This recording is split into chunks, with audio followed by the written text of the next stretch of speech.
ഒന്നും നടക്കുന്നില്ല. വി സിക്ക് ഓഫീസിൽ വരാൻ പറ്റുന്നില്ല. കാല് വെട്ടുമെന്നാണ് എസ് എഫ് ഐക്കാര് പറഞ്ഞിരിക്കുന്നത്. പിന്നെ 2 രജിസ്ട്രാർമാരാണ് അവിടെ പ്രവർത്തിക്കുന്നത്.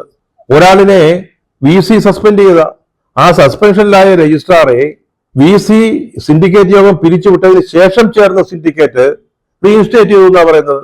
അതുകൊണ്ട് അദ്ദേഹത്തിന് സസ്പെൻഷൻ പോയെന്നാണ് പറയുന്നത്.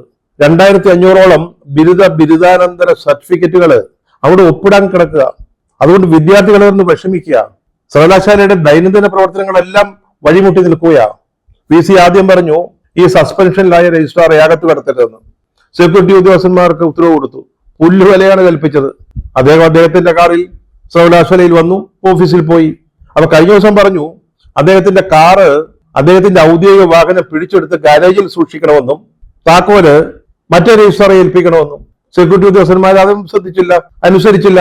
കാരണം അവിടെ ഇടതുപക്ഷ ഭൂരിപക്ഷമുള്ള സിൻഡിക്കേറ്റാണ് കാര്യങ്ങൾ നടത്തിക്കൊണ്ടിരിക്കുന്നത്. അതിലെ 2-3 പേരാണ് ഇപ്പൊ യൂണിവേഴ്സിറ്റിയുടെ ഭരണം.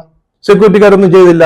അപ്പൊ വി സിയുടെ ഈ ഉത്തരവിനെ ലംഘിച്ചുകൊണ്ട് ഔദ്യോഗിക കാറിൽ വന്നിറങ്ങുന്ന നമ്മുടെ അനിൽകുമാറിന്റെ, അതായത് വി സി സസ്പെൻഡ് ചെയ്ത രജിസ്ട്രാർ അനിൽകുമാറിന്റെ കാറിൽ വന്നിറങ്ങുന്ന ഭാവം കാണുമ്പോൾ, അല്ലെങ്കിൽ കണ്ടാൽ 3ാം ലോകമഹായുദ്ധം ജയിച്ചു വരുന്ന സേനാധിപന്റെ ഭാവമാണ്. ഇതൊക്കെ കാണുമ്പോൾ കേരളത്തെ ദൈവം തമ്പുരാൻ രക്ഷിക്കട്ടെ എന്ന് പറയാനേ പറ്റുന്നുള്ളൂ.